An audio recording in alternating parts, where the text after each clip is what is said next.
Thank you for joining today. We are here with Ruth McCabe, and she will be speaking to us on selling the BMPs and selling climate safe practices in our role as extension and agronomists and how we can support producers. My name is Georgia Lewis, and I'm with Perennia under the OFCAF program here, the technical lead and the extension coordinator under that program. So if you have any questions around OFCAF, please feel free to reach out to me.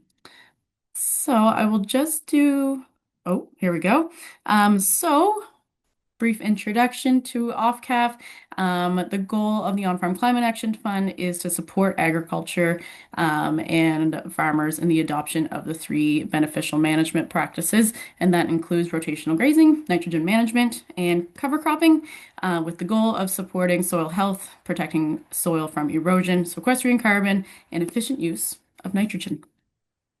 So I'm just going to do a little housekeeping here. This will be recorded, and this will be on the Perennia YouTube channel under the OFCAF webinar series. There will be a question and answer period with Ruth at the end. We may go over a little bit today. She has a lot of information for us, but if you do have to sneak out, the session will be recorded for later viewing. And Ruth has graciously and generously sent us a bunch of resources, so those should be in your inbox. And if they are not, send me a little message on Zoom here or through email, and I can get those to you.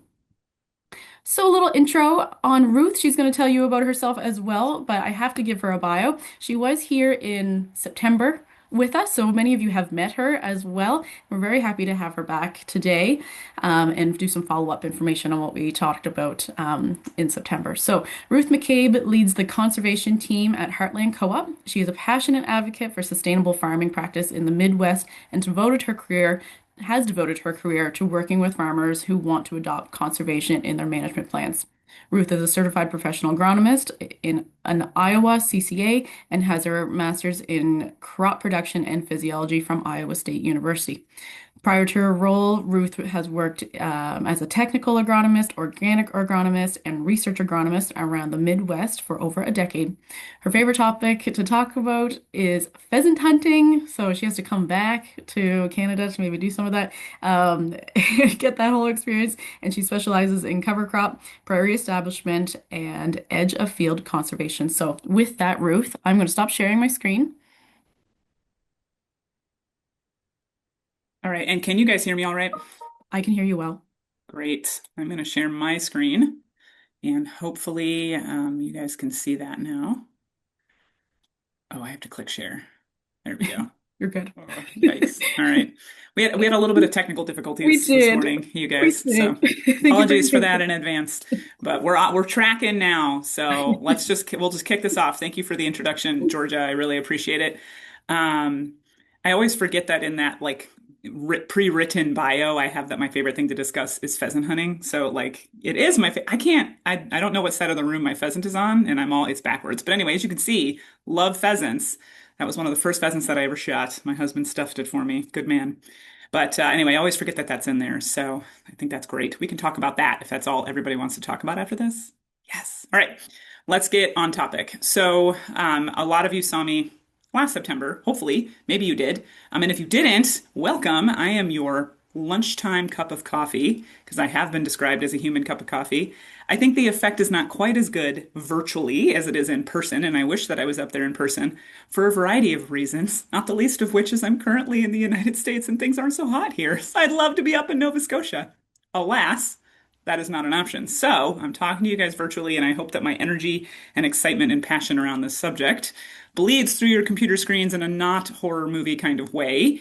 And I inspire some learning and some excitement in all of you. So I too will go over some housekeeping. And the biggest one is everything in here is a suggestion, right? Like I make suggestions, I make thoughts and observances, which like may or may not be jiving with your worldview. So I hope all of you get a little something out of this. There's going to be some stuff in here that's going to be basic for some of you. But I hope that everybody takes a nugget away from this conversation and goes, okay, that was useful. I'm glad I sacrificed my lunch hour, time I'll never get back, to listen to this American ramble. And I know we all talk quickly too. So, oh, man. Anyway, but let's talk about a fresh approach to selling, quote unquote, selling best management practices. Oh, and right out the gate, my little forward clicky isn't working. There we go. Okay, so nope, nope. Okay, we're good. Housekeeping. So here are some definitions. The whole purpose of this slide is just to get everybody to take a 20,000 foot or 30,000 foot viewpoint. I might say CFP, which stands for Conservation Farming Practice, because that's what we say up here. You guys might say BMP, Best Management Practices. Cue the whole potato, potato, tomato, tomato song. Um, when I talk about regenerative farming or sustainable farming or conservation farming, just know that I know that they have subtle differences between them, but for the sake of today's conversation, we're just going to treat them all the same. And also cost share down here is like a, programmatic funding, maybe like OFCAF or RALP up there. That's also going to be interchangeable. So if I say cost share, just liken it to your RALP and OFCAF programs. Okay. All right. And my goals for today, I've already said, are to get you guys excited, hence the excited face. I want you guys to be super stoked and excited to be doing what you do because we have the coolest jobs on the planet. All of us in some capacity, if you're calling into this, we work in the conservation space to some degree, and we try to convince farmers or landowners to adopt practices that improve their soil health or reduce the loss of nutrients or soil, right? I want you all to be excited about that. And the other goal is this toolbox image. I want all of you to hopefully take away some tool from this discussion that you can utilize in your careers, in your jobs with what you're doing. All right. We're going to go over. So if you guys saw me last September, we discussed barriers, right, to BMP adoption. We discussed my work as I traveled around the world. And I captured a lot of research and then I distilled it into a few main barriers. So we'll talk about those again, but it's going to be pretty quick because I'm assuming you all saw me in September. And if you didn't, we'll go over it a little bit today. But I really want to give you more granular like tools to use and examples to think about. We are going to discuss leveraging partnerships a little bit, maybe, but that's what I talked about in September. I'm probably going to be more focusing on leveraging your relationship with the farmers that you work with to build that healthy, quote unquote, sales relationship. So we'll dive into all that. And without further ado, let's do it. So I like to give a roadmap. So what I'm going to talk about, then I tell you what I'm going to talk about, and then I tell you what I told you, right? So here's the roadmap. We're going to go over these subjects, introductions, barriers, how to sell BMPs in general, and then selling Nova Scotia BMPs more specifically, and then measuring impact. This conversation might go over 60 minutes, might go over your lunch hour. It is going to be recorded. I'm totally happy to go long. I want to have a conversation about this, so we'll just go with it. It won't be more than an hour and a half, I promise. But I'm just saying it might go long, so feel free to dip out if you have to. Hopefully, those resources that I emailed everybody will be useful. So let's go over this first chunk. This will take like 2 minutes. I want to give you guys just a little bit of background so that you know I am actually educated on this subject and can talk about it. So, who am I? You know my name. You kind of already know my background. I work as an agronomist or an agrologist in Canadian speak, but I'm also a Nuffield International Farming Scholar. I work in conservation agriculture in general. I've devoted the last decade of my career to working with farmers around the world, actually, at this point, to adopt conservation into their management plans. As a Nuffield scholar, I traveled and I specifically did a rural sociological research study on the aspects of why farmers do or don't adopt conservation practices. So I looked at the drivers of conservation adoption around the world from other countries, right? And so the Nuffield program really gave me the excuse to continue my international research, and I'm really grateful for it. And it also enables me to talk about this from a broader perspective. When I'm not globetrotting, that sounds really cosmopolitan. In reality, it's just lots of lack of sleep, sometimes caffeine, sometimes alcohol, and some mild weight gain, because that's what travel really is. But anyway, when I'm not globetrotting, I manage a team of conservation agronomists. I have several employees on my team, and we work for Heartland Co-op, which is a large retail cooperative in Iowa. We're like a grocery co-op. We're just for farmers, right? So our farmers that do business with us get some patronage back from their business with us. They own us as a company, and we're cooperatively owned and managed by all the farmers that do business with us, as well as the employees that work for the company. So we have like 70 to 80 locations, depending on how you define location, across Iowa into Nebraska down into Texas. Anything a farmer needs, we provide to them, including conservation services, right? So here's a picture of my team. My team is larger now. We're hiring an engineer this summer. We just hired a new agronomist. So my team is growing constantly. The demand for our services outpaces our ability to service, folks, which is a good problem to have. We do anything on this list and more, right? We help farmers adopt. The tagline is we help farmers adopt practices that reduce the loss of soil or nutrients. So anything on this list and more is what we help them with. All kinds of BMPs, right? And you might be wondering, golly, why does Iowa need a retailer to have such a big team for conservation? And just really quick, Iowa is a major agricultural commodity state. So we are number one for hogs, corn, eggs, soybeans. We tie with Illinois. We have 26 million acres of row crop production. Um, it depends on how you define average farm size. We're not going to get into that politics, but the farmers I work with are predominantly tenant farmers. So they don't own the land they farm, and they farm between 1,000 and 3,000 acres. Okay. 60% of our land is rented on a year-to-year lease. So that is not conducive to long-term conservation practice adoption. Average rent is 300 US dollars per acre. So it's not cheap to farm here. And if you're renting, you have all of these overhead costs that never go away. And actually, the biggest threat to our farmland is urban development. We're losing a lot of our prime farmland to houses and malls, which is tragic.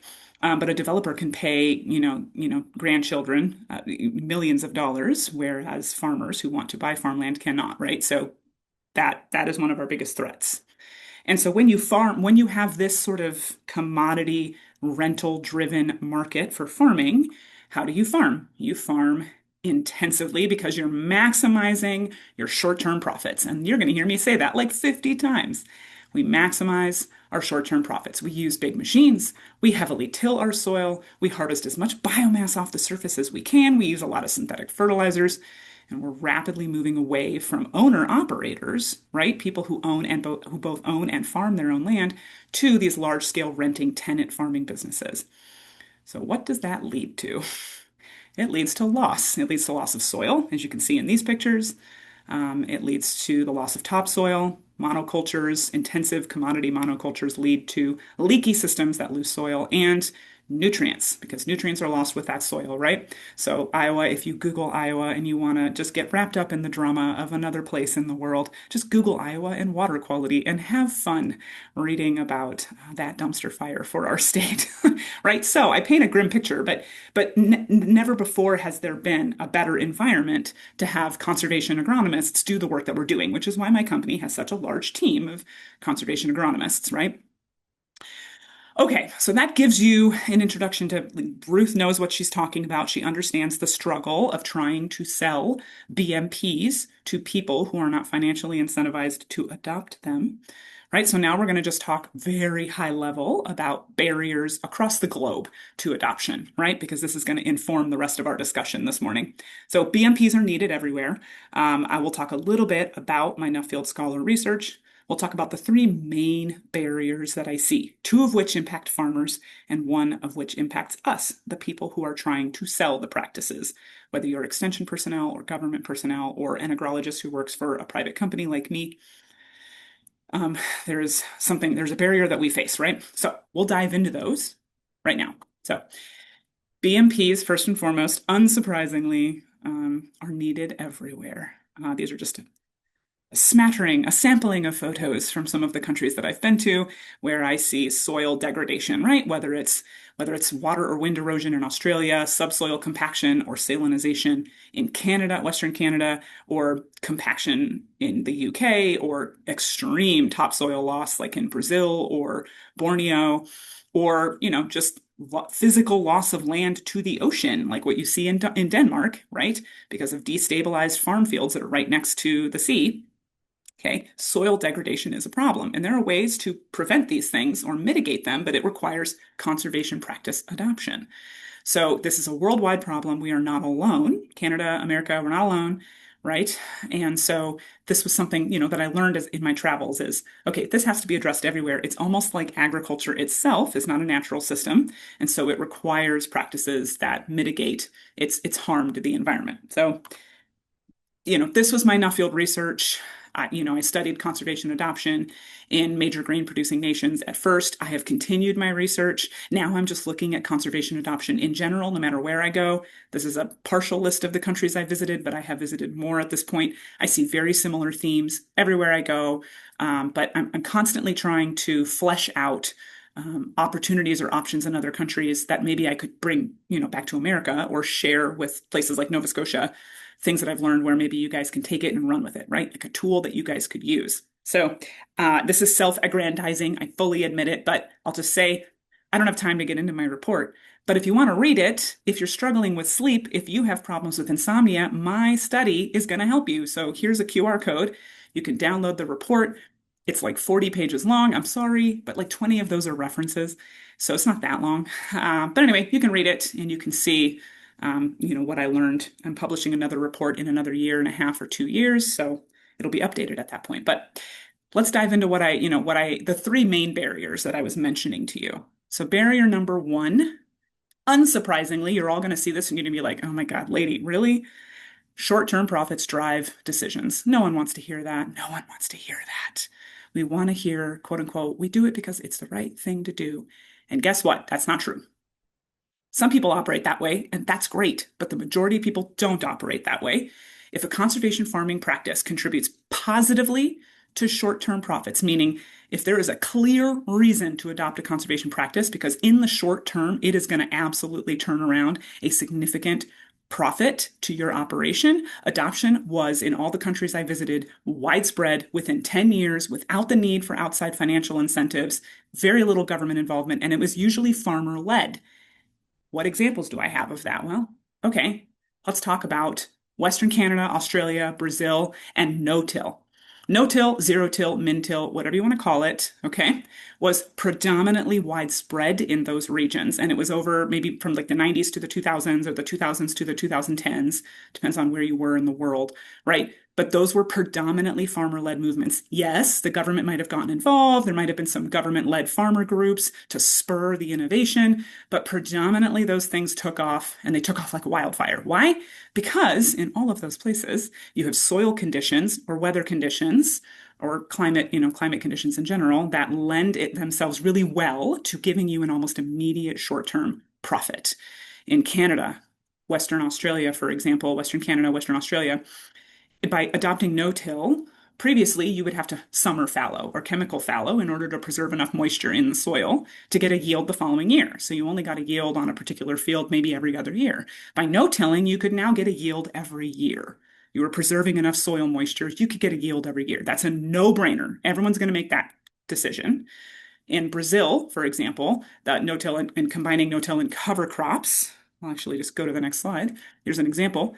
Predominant practice in Brazil is no-till and cover crops. Why? Because previously, during the hot, dry season in Brazil, it was too hot and too dry to grow anything. So you had to fallow, okay, that season. Now, by using no-till and cover crops, you can get 2 crops a year. They call it safrinha. That's their second crop. That really took off in the Cerrado, like central part of the country. That took off there, the adoption of no-till and cover crops, enabling 2 harvests a year.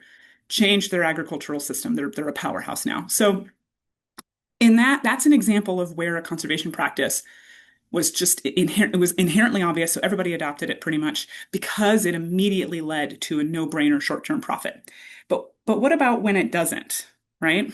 So conservation practices can have negative short-term impacts. And what do I mean by these like financial barriers? I mean yield loss that is associated with practice adoption. Here in Iowa, heavy wet soils, guess what? You're guaranteed in the first 3 to 5 years to lose yield when you adopt cover crops and no-till. It's just well known down here, and there's tons of research that supports it.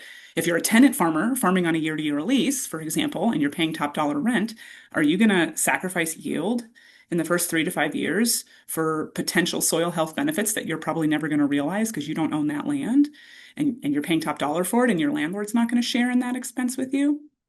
Probably not, right? And the same thing goes for if you have to pay more for fuel expenses or more in machinery, or if there's just in general increased input costs for adopting the practice. You're not going to do it.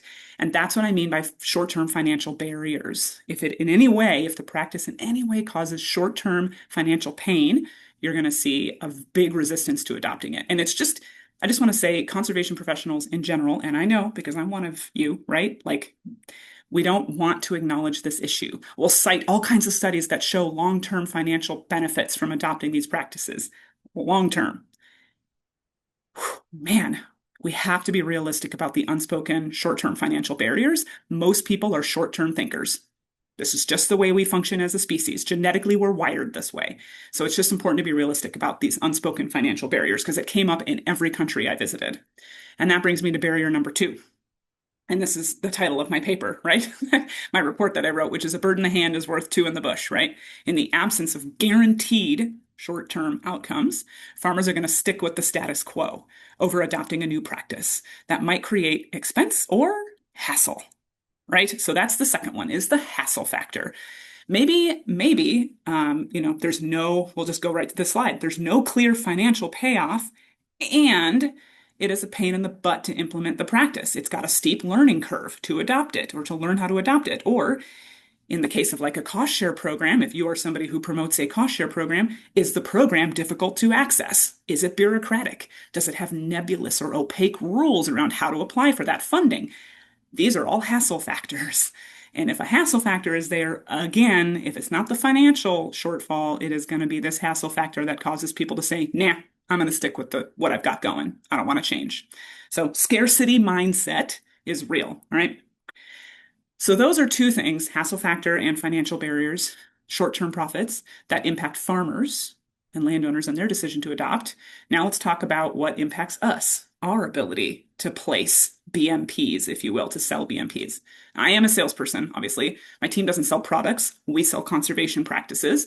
But I see this a lot as it relates to extension professionals or folks whose job it is to promote conservation. Many professionals that I've worked with or interviewed have either expressed or unknowingly displayed a lack of customer service or sales skills. So I often hear, especially when I go into like local government offices here in Iowa, I'll hear people with a certain amount of disdain say something like, well, we're not salespeople. We don't do that here. And I always want to respond, yes, I know, I can tell. I don't say that because it's not nice, but I get it. I've got some bad news though for everybody that works in this space. In this day and age, the farmers who were going to buy into conservation, they've bought into it already. So the people on the far end of the adoption curve who have already adopted, the early innovators, whatever, they've innovated, right? So now we're trying to go after those people in the middle of the adoption curve who are going to need some convincing. And baby, that is sales. That is sales. So you might not think you're in sales, but you are. So what does that look like? What do I mean when I say good salesperson? Here are some examples. I'm talking about people who answer their phones in the off hours, right? I'm talking about people who are like, they don't let a conversation end with, oh no, we don't do that here. Sorry, click. Or like, oh yeah, we don't have that. Sorry, we don't do that. Click. No, no, no, no, no, no, no. You say, wait a minute. We don't do exactly that, but we have this other thing. We don't let a conversation end with no, period, from our end. Somebody who isn't afraid to say, oh gosh, I don't know. I don't know the answer to that. But you know what? I'm going to get back to you. And then that person actually gets back to the farmer, like in the same day. Follows up potentially after adoption with a farmer to help troubleshoot. Because when a farmer adopts a new conservation practice, guaranteed they're going to run into problems. And so a good salesperson is going to follow up with that person in the years following their adoption to see how it's coming and to help them troubleshoot. These things might seem super simple. I know these things seem basic, but believe it or not, so many people in my professional sphere, they do not do these things. Okay, I've lost count of the number of times I've called one of our local government offices in the county that I'm in about a conservation program, and I hear, no, we don't do that. No, that person's not here. It's wild to me. Okay, they have an 8 to 4 job, and they don't provide service outside those hours. When they do, it's delayed or it's minimal because they don't have any sales goals or anything to drive their performance. Except if you think about it, what are farmers used to? In this day and age, farmers are used to salespeople who are willing to bend over backwards at all times of day or night to make them happy. I know it's not necessarily healthy, but that's what farmers are used to. So when you're used to salespeople who want to accommodate you in every respect and provide you with knowledge and education so you can make your choice, why would you accept less than that from an extension person, right? So I'm not saying we all do this, but it is something to be very aware of, is fleshing out our sales skills. And when I say sales skills, I'm really just describing basic customer service. You don't have to be a salesperson.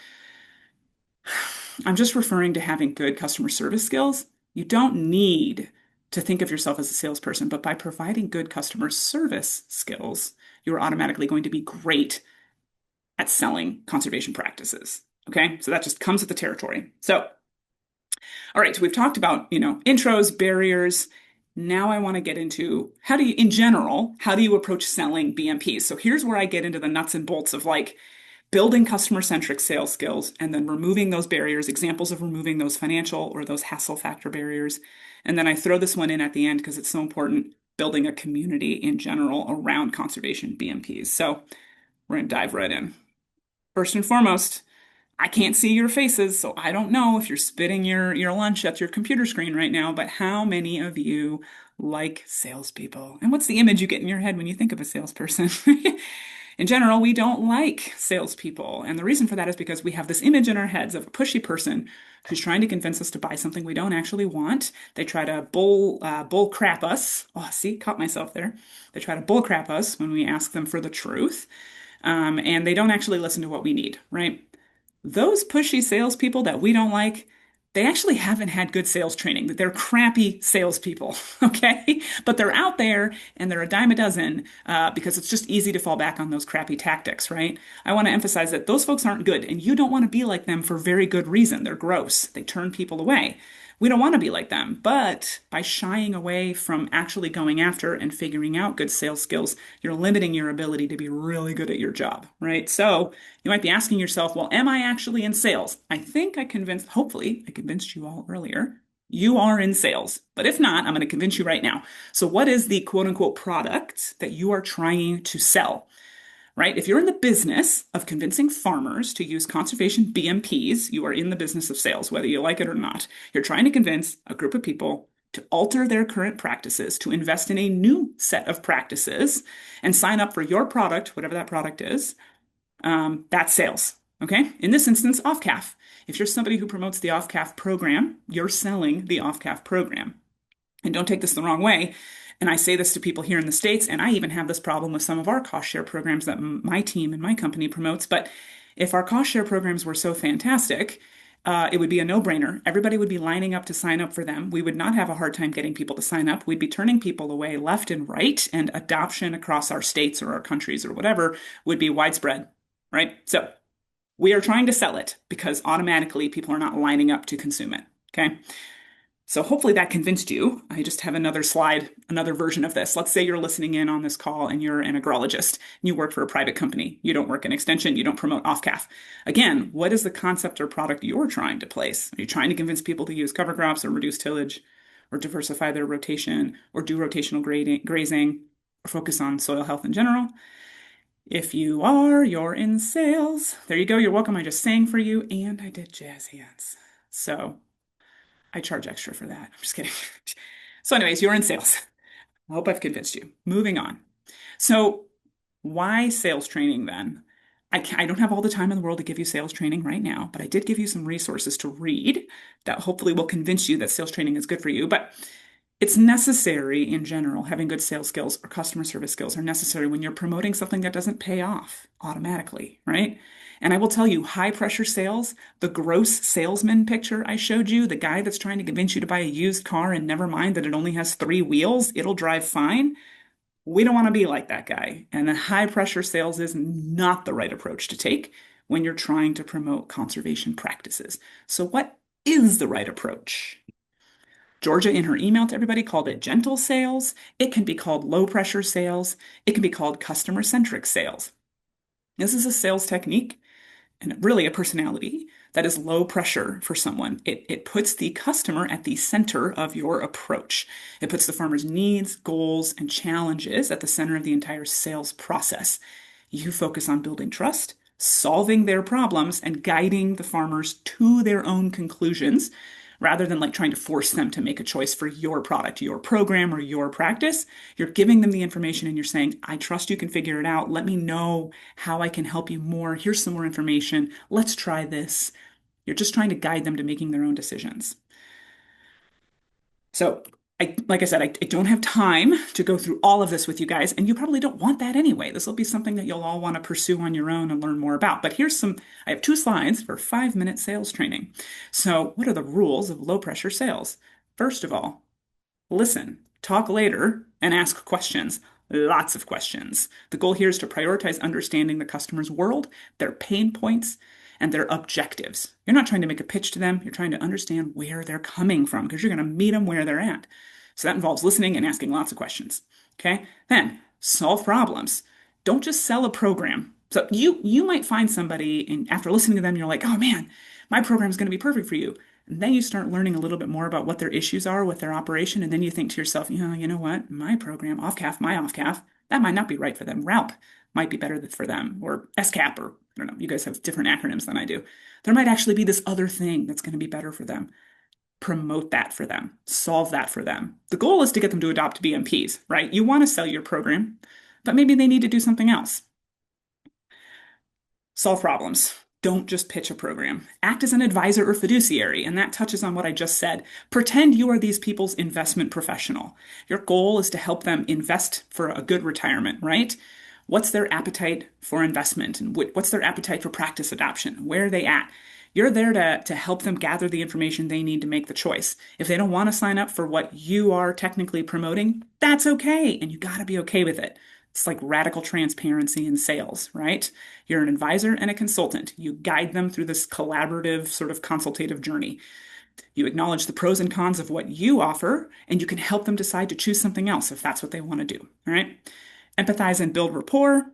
That's a no-brainer. You want a relationship with these folks. Okay. Customize the experience. Also a no-brainer, right? You're putting them at the center of the conversation when you're chatting with this farmer about what changes or adaptations they need to make to their management system. And then last but not least, and this is specifically for people who promote a cost share program, you need to be creative with your programs. You have to embrace a sense of exploration and creativity around the rules with your programming.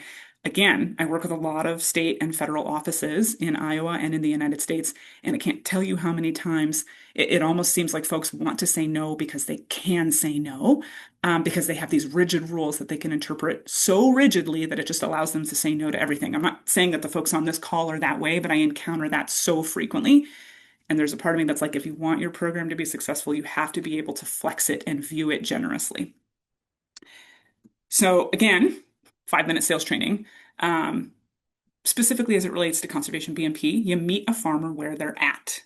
You learn about their operation by asking tons of questions.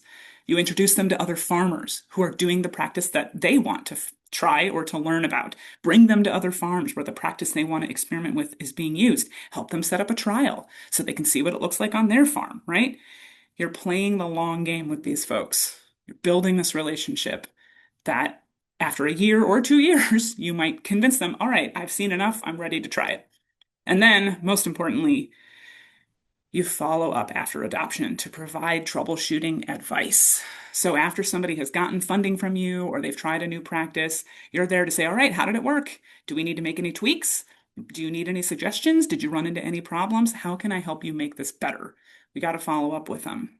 And I have to emphasize the meet them where they are at specifically because I see this again. I've seen this so many times. I've lost count where, a farmer might come to a field day or they come to an event or an advisor and they ask about, trying cover crops for the first time or something.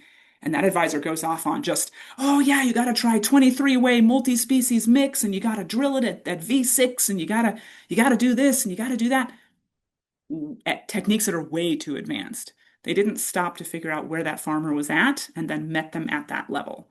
So when you're providing BMP extension, it's meeting the farmer where they're at and then taking them the next step further that is going to keep them interested in what you have to guide them on. If you start out way too high, you're just closing the door on them before they ever had a chance to be curious about trying. So in the email that I sent to Georgia that she should have shared with all of you, there are some sales training resources that I made available, like there's a couple of low pressure sales articles, there's like an actual research article, and then a real doozy that was written in like the 40s.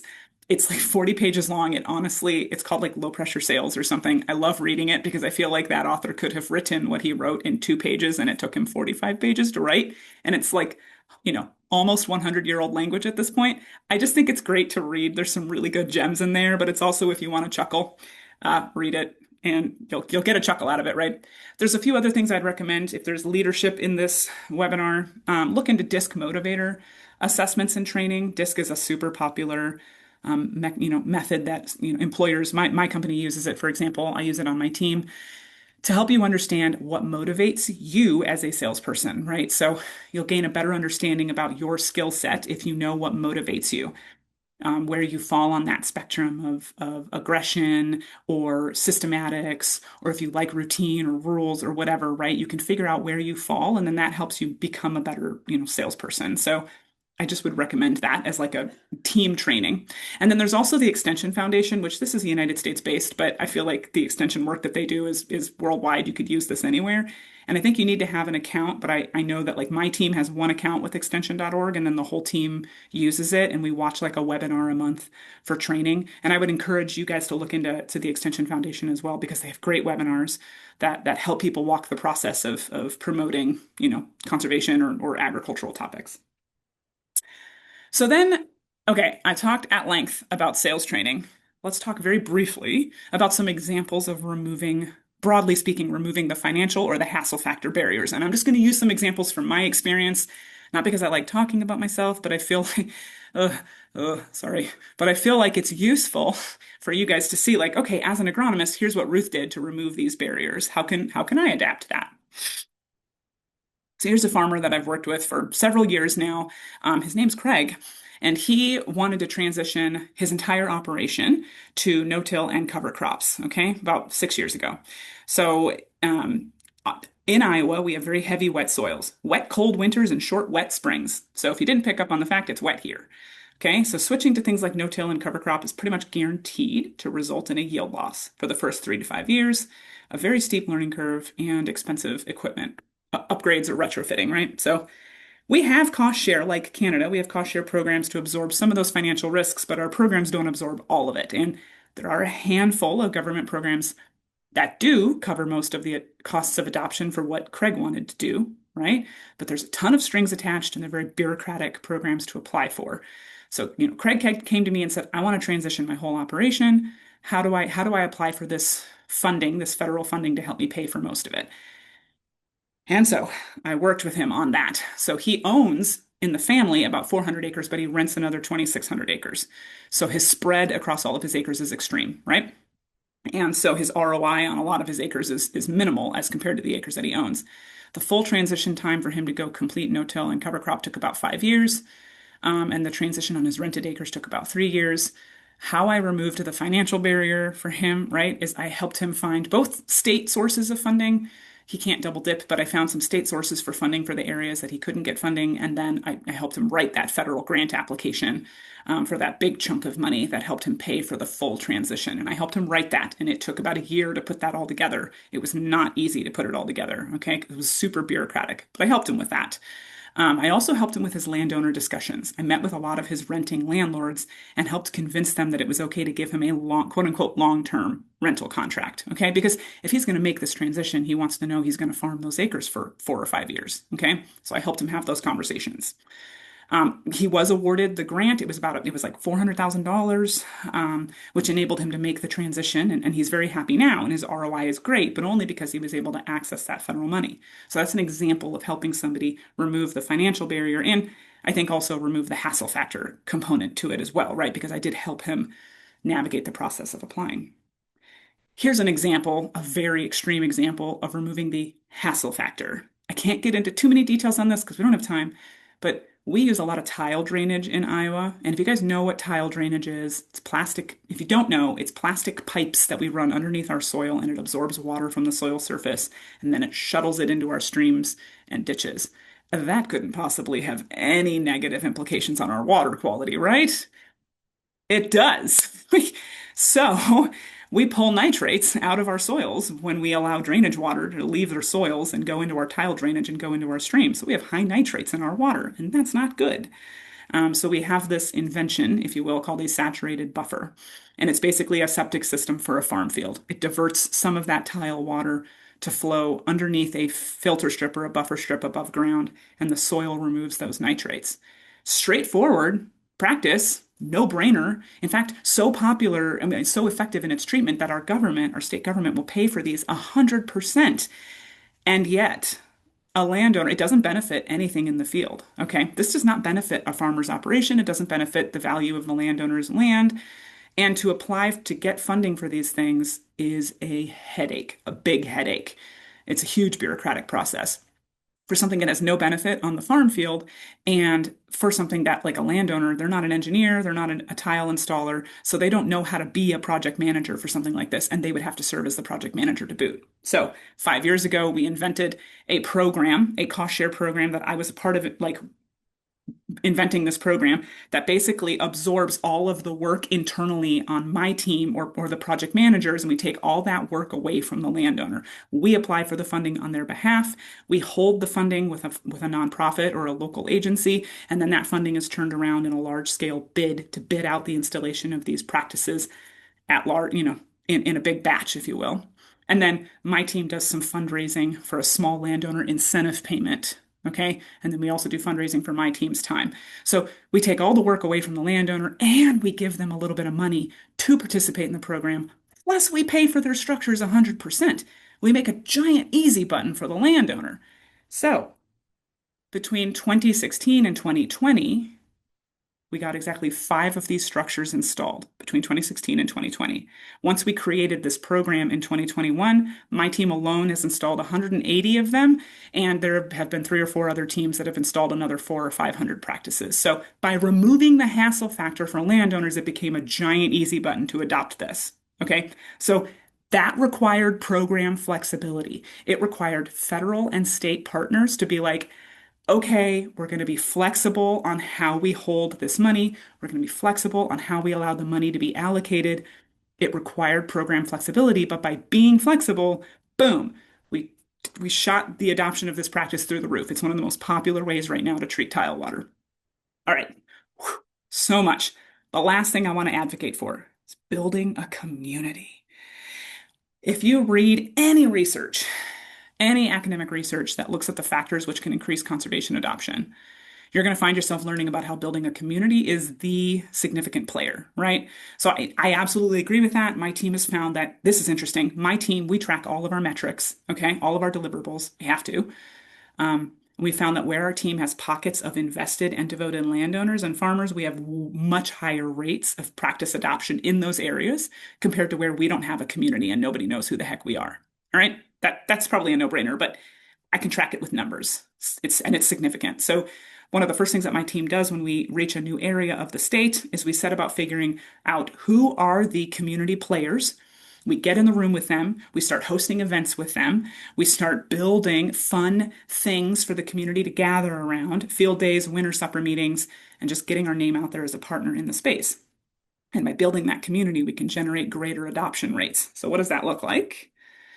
Well, we have summer field days, summer events, we'll do rainfall simulator demonstrations. We have a rainfall simulator. We'll do soil health tests and field walks and field demos where we'll take people out and we'll show them a field that has tillage and a field that doesn't have tillage, and we'll do a water infiltration test right in front of their eyeballs. We bang a ring in the ground and we pour water on it. It's a whole thing. People get their hands dirty. It's fun. We do farmer-led field walks. We'll do picnics and discussions where everybody just gets together on a warm afternoon. We eat picnic sandwiches and we just talk. We go to local and county fairs. We show farmers practices that we have actually physically installed. So we'll tell them like, hey, we want you to do a saturated buffer. How about you come out and look at one that we've already installed? We really think this would be good for your field. We do a ton of social media, emails, we mail flyers in the mail, and we do lots of personal phone calls. I'll tell you what, it's really easy to make a phone call where you're like, hey, John, we're holding a supper meeting next week. We're holding a picnic next week. Free food. It'll be a good time. There may or may not be beer. You should come join us. It is real easy to make those phone calls, and you'd be surprised how many people are like, yeah, sure, I'll come. That sounds good. So personal phone calls are the best way to get people to come to an event. Of course, we narrow it down to like 20 or 30 people that we really want to have come, but I'm just saying, like, when you make phone calls, especially, it's a game changer. And so here are just some more pictures of some of the, summer events that we hold. Whenever we can, we try to partner with a farmer in their shop. Farmers like to hang out with other farmers. They also like to look at other farmers' machinery. So it's a whole thing. So like when we can, we try to partner with a farmer that has a nice shop. Here's an example of our rainfall simulator. Everybody loves rainfall simulators. They're very dramatic and they tell a good story, right? So we also do this in the winter.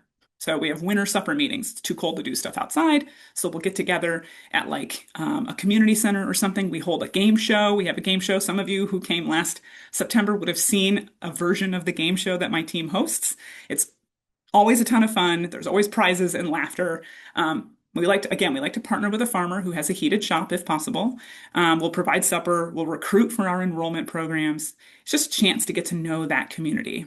And obviously we target our outreach to the landowners or the farmers in the area who would have a field where something that we're trying to promote would work. We do try to target those emails, those letters, and those personal phone calls. And this might all seem very basic to you, but we can talk about this if you want ideas for ways to shake up a field day or a supper meeting.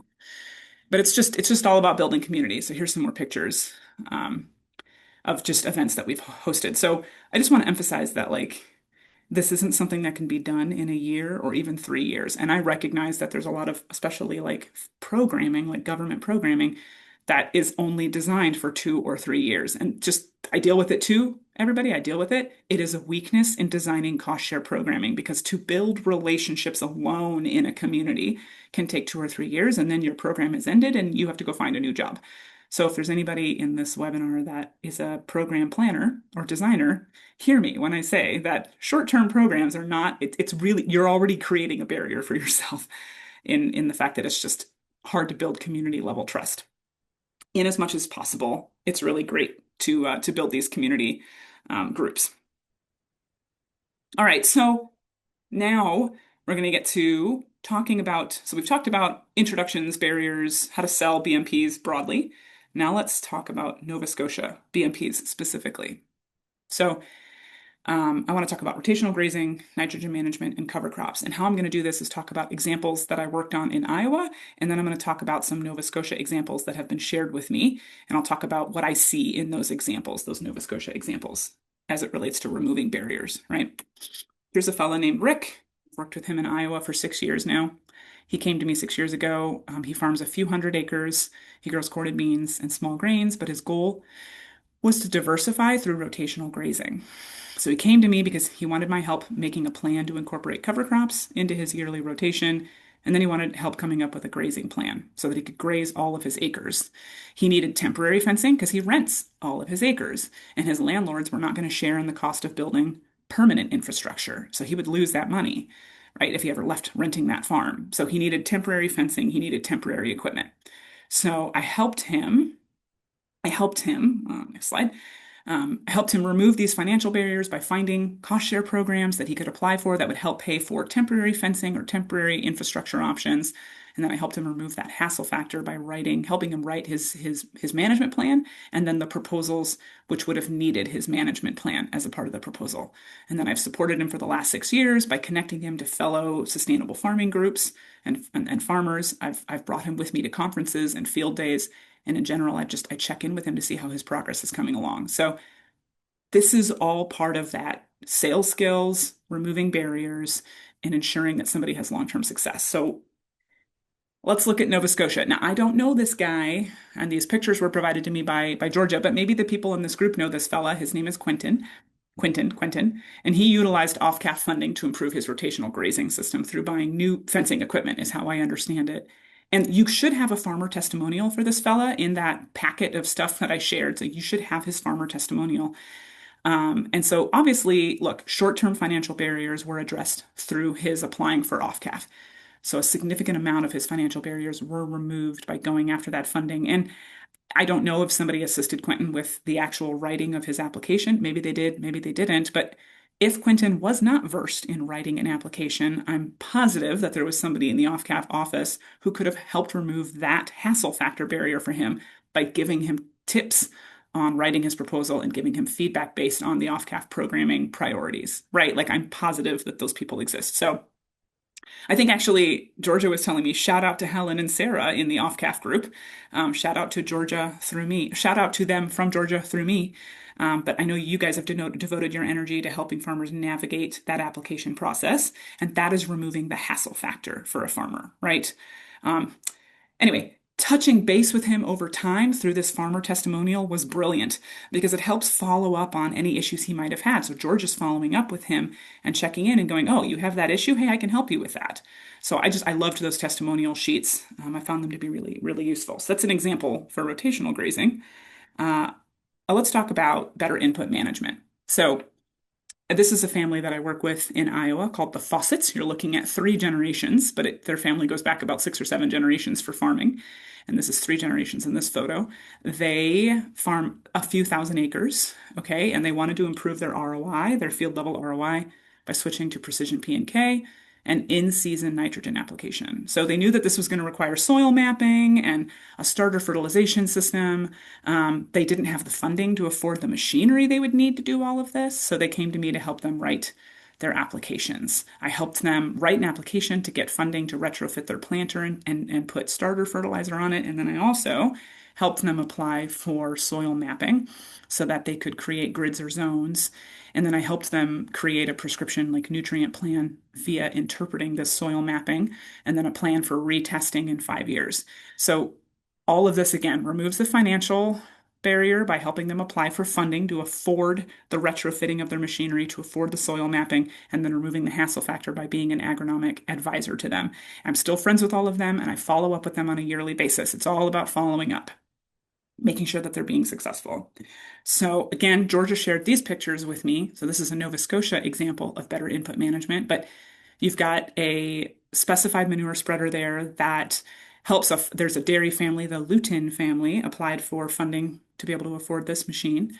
And the goal here was for them to be able to use their manure as a fertility product as opposed to a waste product, right? So brilliant way to use off-calf funding, and it improves the ROI in their operation because now they're keeping their manure. What I like in the farmer testimonial that's written about the Luton family and purchasing this machine is that note they ran into some trouble. They at first started using this machine and they realized real quick that their manure that they were putting into it was too chunky, too thick, and they needed to figure out how to fix that problem. So they did. They navigated that problem, with somebody from OFCAF, presumably from the office there, who was like, "Hey, why don't you try this thing over here that'll condition your manure better so it can go through this." But that's the value of touching base with somebody like that. The other example I really liked is this picture of this apple block. This farmer applied for funding to use poultry manure to establish this apple block instead of synthetic fertilizers. And again, OFCAF is a fantastic example of removing that financial barrier so that somebody who's doing this can utilize something a little better for the soil, right? Poultry manure. Last examples are first-time cover croppers. Here's one farmer that I've worked with in Iowa who, when I first met him 5 years ago, told me he was never going to use cover crops. Long-term no-tiller, never cover cropper. He tried cover crops for the first time last year. Every year, I just suggested, "Hey, you should try cover crops. Hey, why don't you come with me to this field day? I want you to see these cover crops." Took me 5 years, but I finally got him to try cover crops. So that just speaks to the power of building a good relationship and then seeing it through, playing the long game, as I said. And here's another fella, Doug, again, a never cover cropper. He told me big long-term no-tiller, told me he was never going to use cover crops again 6 years ago. And now he's using cover crops. He started using cover crops 3 years ago and he's used them on every one of his acres since. So all about building that relationship, right? So anyway, what does this look like in Nova Scotia? So here are two examples. One of them is written on the farmer testimonial. The one that I want to emphasize is the fella who's kneeling in what looks like clover there, some kind of legume in the blue shirt. I think his name is Alan. Alan, do I have it in my notes what his name is? Well, what I think is really interesting yeah, it's Alan. What I think is interesting about this fella is that Caitlin Condon, yes, Caitlin, I'm calling you out. I hope you're in the call. And if you're not, I hope I'm embarrassing you while you watch the video. Caitlin actually set up a side-by-side trial for this guy. Like he wasn't sure he wanted to apply for off-calf funding to try cover crops. And Caitlin was like, "That's cool. Hey, let's do a side-by-side trial. You can see what this is like on your farm. You can try it out and see if you like it." And she did that and he did it. And he decided the next year, "Okay, I'm going to use off-calf funding and I'm going to do more of this," because he liked it. Now that is the low pressure sales approach. That is fantastic. That's exactly what I want to see. Right, this guy, like you provided him all the opportunity in the world to learn about the practice, and then you let him make the choice. Fantastic. Okay, so those are examples of selling Nova Scotia BMPs. Now, at this stage, I'm going to take a break because I want to be able to answer some questions. For those of you who need to hop off the call, I want to be able to answer some questions for you. The next chunk of my presentation will be about measuring extension impact. It'll take another 15 minutes, but right now, let's open it up for any questions that I can answer for those of you who have to hop off. Awesome. Thank you, Ruth. With that, folks, if you have any questions, as she said, we have the Q&A and the chat box below. I could also turn on your mics as well if you would like to speak. But also, other people have meetings as well, so if you gotta go, you gotta go. Yeah, I mean, if there's no, yeah, I was gonna say, if there's no questions, I can Yeah. dive into the last chunk, but also ready to just break here and answer anything on the kind of the first Awesome. Thank 40 you, Ruth. minutes. Yeah. I will put the survey link in the chat as well, if people do have to jump off. I will also email it to you folks too. Okay, Ruth, does not appear to be any questions coming in. Well, You're most yeah, if welcome if any, they do.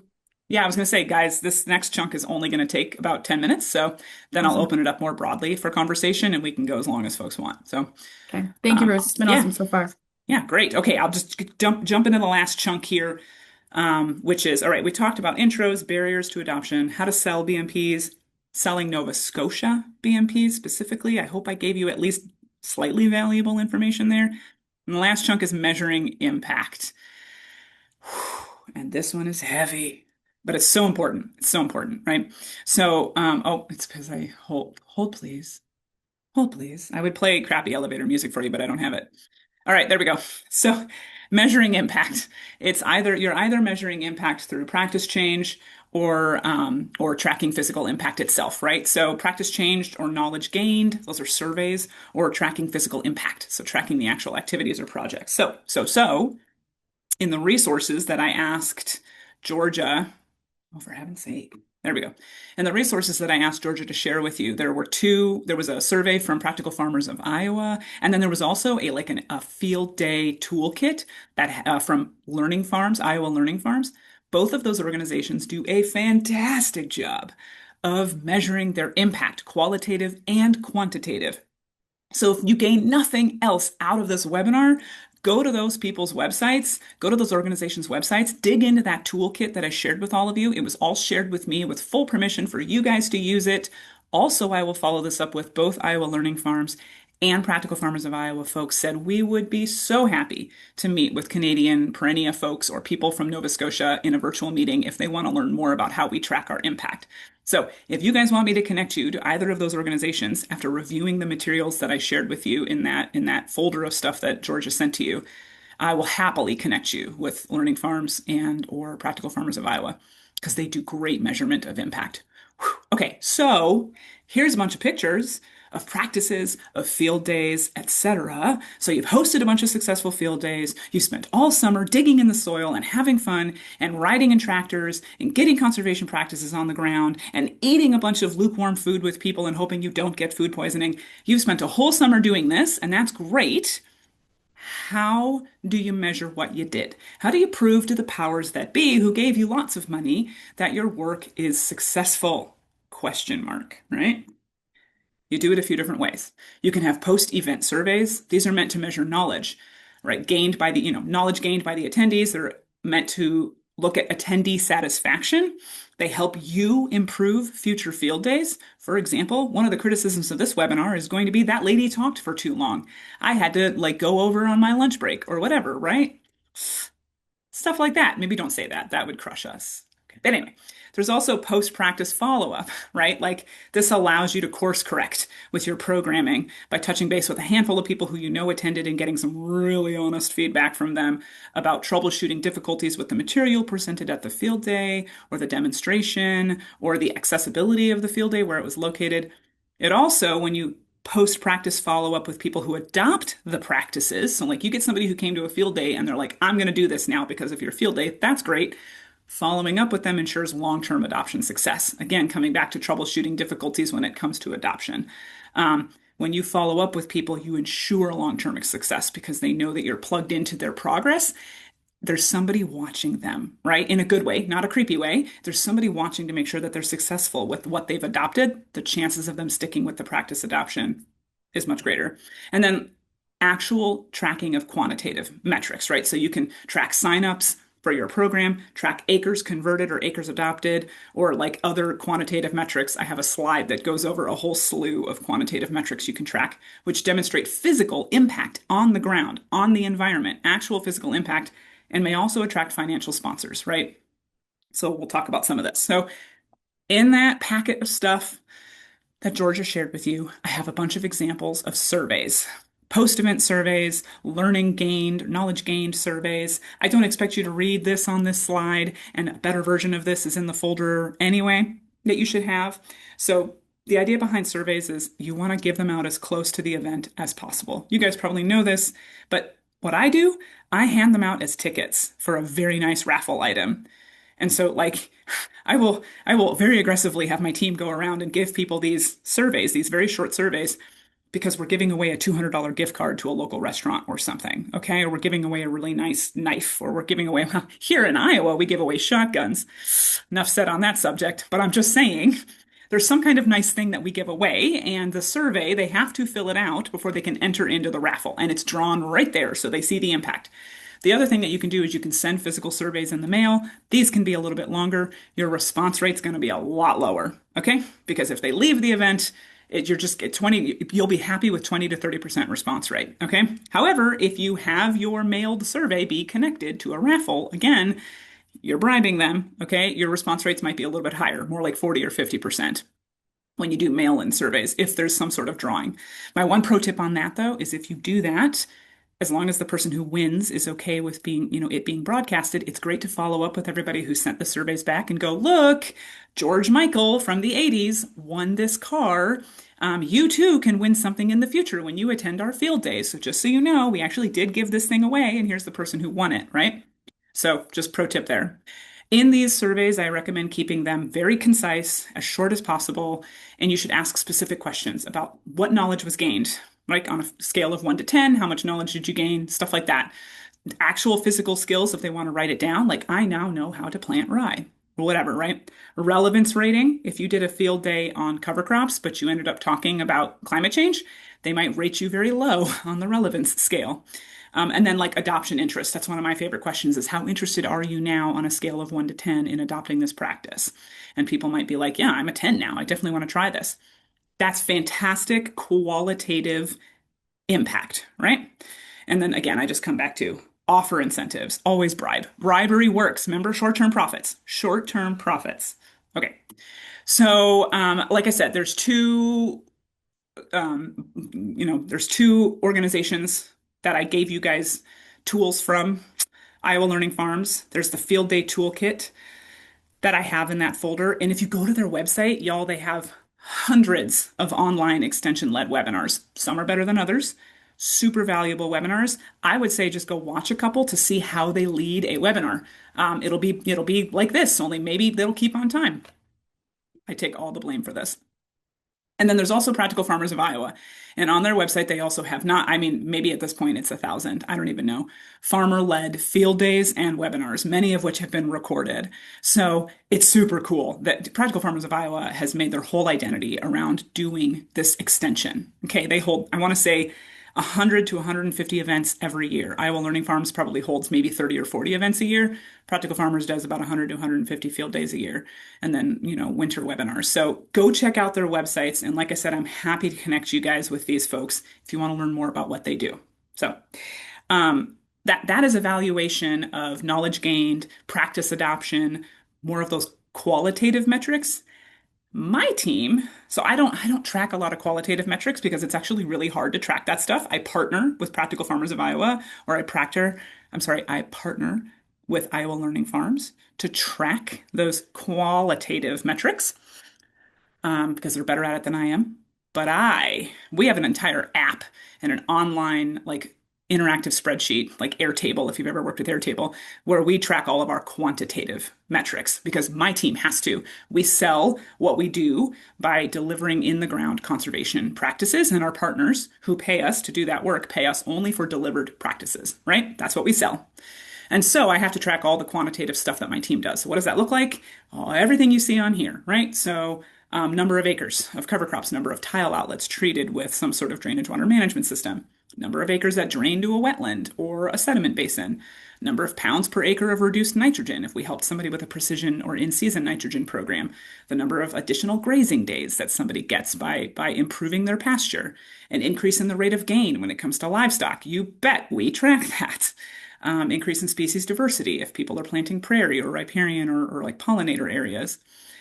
How do we measure? We'll use ecological transects. My team will go out and do ecological transects of like prairies or pasture before and after. We do soil sampling. We do payment-based farmer reports. So farmers give us the data and then we can compensate them. We take a sampling of farmers from a program that we enrolled, and then we'll give them like $50 gift cards or whatever just to entice them to fill out this rather intense report that we can then use to report back on our data. And then also our retailer or applicator as applied maps. We track all of that as well so we can prove people adopted, certain practices. This is just a smattering of examples of how we collect quantitative variables. We use Airtable or this online spreadsheet system that enables us to track that level of impact. But why do it? So here is these, we have more partners than this. Here are some of the partners that I work with on my team who pay us to do what we do. These people give me money.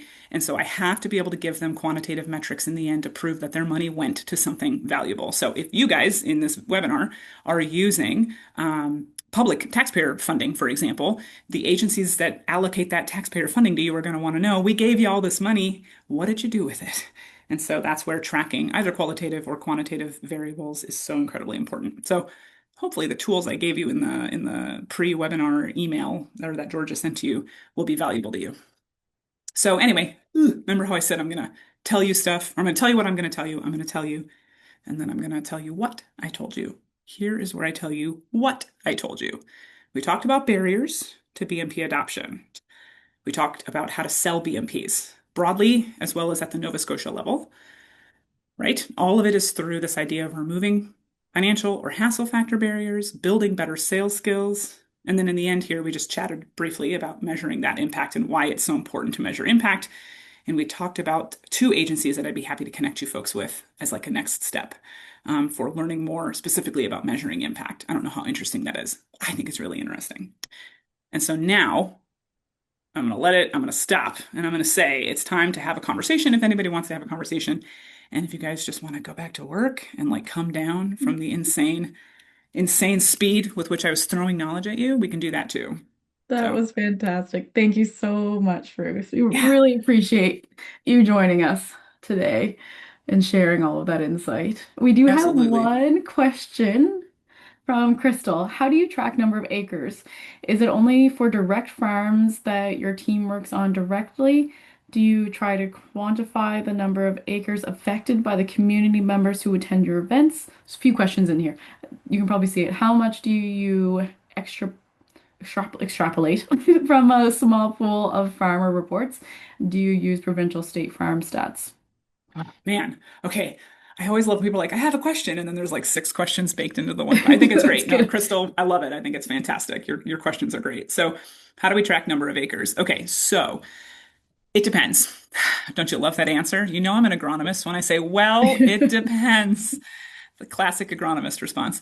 It depends on what program we're signing people up for. So my team is paid through a variety of different programs. So depending on what a partner wants us to track, what metric they want us to track, we're going to tailor how we track it. So, for example, cover crop cost share. We have a few different partners who pay us to sell their cover crop cost share programs. We have a website that we enroll farmers on for those cover crop cost share. So anybody that we physically touch and enroll in those cost share programs, we are then tracking that on the back end, the number of acres that those farmers utilized in that cost share program. And all that tallies again through Airtable. I'm not paid by Airtable, but I'm just going to tell you guys Airtable's a godsend for tracking quantitative metrics, okay? So we can track that on the back end of who we enrolled in that program. At the end of the year, we have to double check with those farmers to verify that they actually planted those acres. And that Mm. usually comes in the form of invoices or receipts or as applied maps. All right. So that's how we verify their acres. And we go through our Airtable and then we update their acres for what they can provide verified data for having actually planted.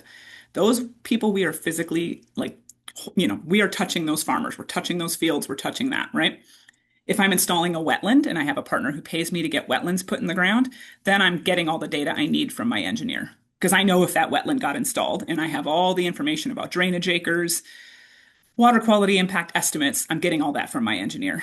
So I ain't going to do that work. That's my engineer that's Mm. going to be calculating that. But I get that data directly from that designer, right? Okay, so that's how I track that.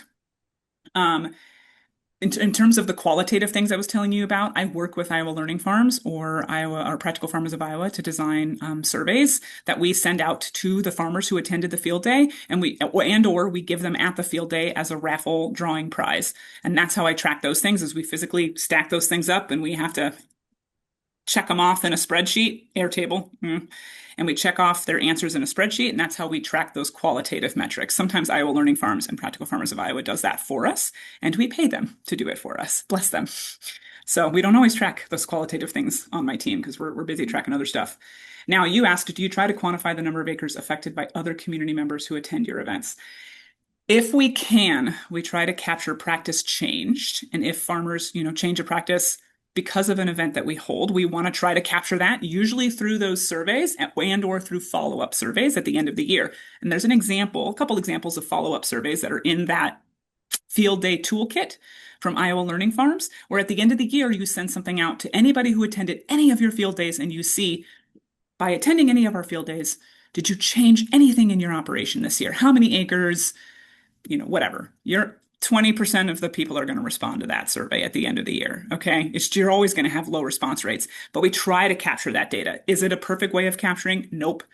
Crystal, Mm. my team, I'm sure you understand this. My team does not have time to try to chase all those people down who we are not physically enrolling or physically working on their fields ourselves. It's really hard to get to those people who we just peripherally help, we peripherally impact, but they never work with our team directly. Hard to capture that. We try to capture it through end of year surveys that we send to everybody who come to our field days. It's not perfect. And then how much do you extrapolate from a small pool of farmer reports? As much as we can, and we're always very transparent with all of our partners. So we're going to tell our partners, yeah, we sent this survey out to 172 people and 27 got back to us. So here's the data we have from the 27 that got back to us. We're always just very transparent with what we sent out, what we got back, and what the answers were based on that. Because you do as the best you can with what you got. That's probably not the answer you wanted, but maybe it was the answer you expected was coming. And then do you use Mm. provincial or state farm stats? Oh yeah. Oh yeah. We don't have provinces, but we do have states, obviously. And I use state and federal statistics, hashtag all the time, to back up what we are seeing in our surveys. I don't use them as standalones, but then I don't use our surveys as standalones too. What I have found, however, is that when we send out surveys, so like an average end of year survey for us is going to go out to, I want to say that an average end of year survey for us is going to go out to about 500 or 600 people. Mm. We might get back about 100 to 125 replies on a good day, maybe 150 replies. If we're offering a drawing, we might get about 250 or 300 replies back. So that's fantastic, right? And so we have found that those answers, when compiled and tabulated, reflect pretty closely state or federal estimates for cost share adoption or program enrollment. So on the whole, I've never seen something where like we have a vastly different answer than what we're seeing in state or federal reports. But I like to provide them side by side to our funding partners because then our funding partners can see, okay, your sample is mirroring what we're seeing in state and federal data. Mm. Thank you, Ruth. Yes. I have a question. When you're translating the metrics that you're collecting, and I know that those go towards your stakeholders and internal tracking as well, are you translating them for producers too to be like, you know what, this is how much, return on investment is for this practice, or maybe estimated soil conserved, or greenhouse gases, Yeah. reduced, anything like that? Yeah. Are we giving any translation back to the farmers that we Yeah. work with? I wish. I would Okay. love to do that. That would be like a next step. I would love if we Okay. could do that. I will say we do that for farmers who ask us to do it, right? So, like, yes, we have a handful of really invested and engaged farmers and landowners who want to take the next step. For those people, I will happily share the engineering reports, right, for whatever perennial or permanent practice they've had installed. I will give them the data from the engineer, and or I will track with them their field level ROI. For example, if somebody is transitioning from a broad spectrum fertilizer application and they're switching to in-season nutrient application and they're switching to variable rate application, we're going to track every little bit of data. How much did they pay for it before? How much are they paying for it now? We'll ask their sales Mhm. agronomist for current prices on things, and we can make comparisons. It's very intensive to do those sorts of analyses, and none of us have time to do them with all of the farmers that we work with. So we do not offer it as an option. And if somebody asks us, we'll do it with them if we have time, but we don't offer it as something just because we just don't have time to do all that on top of Yeah. everything else that we're doing. So That's fair. That leads to another question. What would you find is one of your largest limitations, I guess, when it comes to your team or when it comes to adoption or overall, like if you just had a wish list and you could change something quickly, what would it be? yeah, um so like I was saying earlier, that's a great question. I was saying earlier that the biggest barrier that I've seen in my work, every country I've gone to, it plays out in Iowa, is that sure, adopting conservation BMPs is quote unquote the right thing to do. That Mm, is not actually what drives most people to adopt conservation change, right? It's financial. I mhm, wish I had stronger, and I'm constantly hustling to build stronger financial tools that I can bring a program to the farmers in my area and quote unquote sell it. I wish I had better cost share programs that were more flexible, that were mhm, broader, that encompassed more practices. Some of our programs are very narrow in what they will fund and what they won't fund, and I wish we could broaden that because conservation is not just this one bucket of six practices over here. It's a lot more than that. And I wish I had more flexible cost share programs that I could bring to a farmer, and also that were across the entire state. You know, if I no, we sell something. What does my team sell? We sell conservation practices, but in reality, what do we sell? We sell the support programs that are behind those mm, conservation practices, right? My product is the cost share program that I'm selling. I will tell you, part of my work is to find funding for stuff. I'm right now in conversation with Microsoft and Google data centers, and I'm hoping that they will give me lots and lots and lots of money that I can literally build my own in-field conservation practice program, no-till cover crops and precision nutrient application, which we do not currently support at the state or federal level to any measurable degree. I'm hoping I can get my own private industry version of funding for those practices that I can yeah. go out to all the farmers for whom there's never been a financial incentive to do it yet. And I can just go to them and be like, I have my own cost share program. Here it is. Wow. Yeah, I'm just going to pay you this much. Data from what you're doing is going to be collected and given to this data center over here, but you're going to get $100 an acre or whatever. So Right. if I could wave my wand, that's what I'm trying to build. Wow. That's probably Okay. a So we'll complicated stay answer. tuned. That is Yeah. great. And I'm assuming that's so those data centers can offset their Water impacts. replenishment. Water. Yep, Yeah. water. It's all Okay. about water replenishment. I do stay away from carbon. It drives me nuts. I know. Is it fair? Yeah, it drives me nuts. But water replenishment is something I don't stay away from. I think that's fine. Let's calculate that. Or water nutrient reduction credits, for example. We have that system down here. Or like, biosystem, like ecosystem services credits or something like that, or biodiversity credits. I can measure that crap. And so I'm okay with tying payment or rewards to those things. And if a farmer doesn't want to have that data tracked and given to a data center, then they don't plug into the cost share program. But I think it's going to be popular. Yeah. So. Yeah. Crazy. It is crazy. It's nuts. It's a really Crazy. weird world. If any of you It's want to a come to weird Iowa, one. it is a weird world. It is a weird world, to quote that song. Uh, if any of you want to come to Iowa, I mean, here's the open invite to come to the United States, but come down to Iowa and I'll show you what I do. And don't worry, we don't have mass protests down here yet. So come visit. Well, it's reciprocated here, Ruth. We are looking forward to having you back to the Maritimes or Atlantic I can't Canada. wait. I And can't wait to come yeah, back. thank you so much. We will let you get back to your day and doing what you do. So, again, thank you. Yes, thank you guys so much. I look forward to continuing the conversation. Please feel free to reach out to me at my email. And if anybody wants to be connected to Iowa Learning Farms or Practical Farmers of Iowa, let me know and I'll get you in the room with those folks.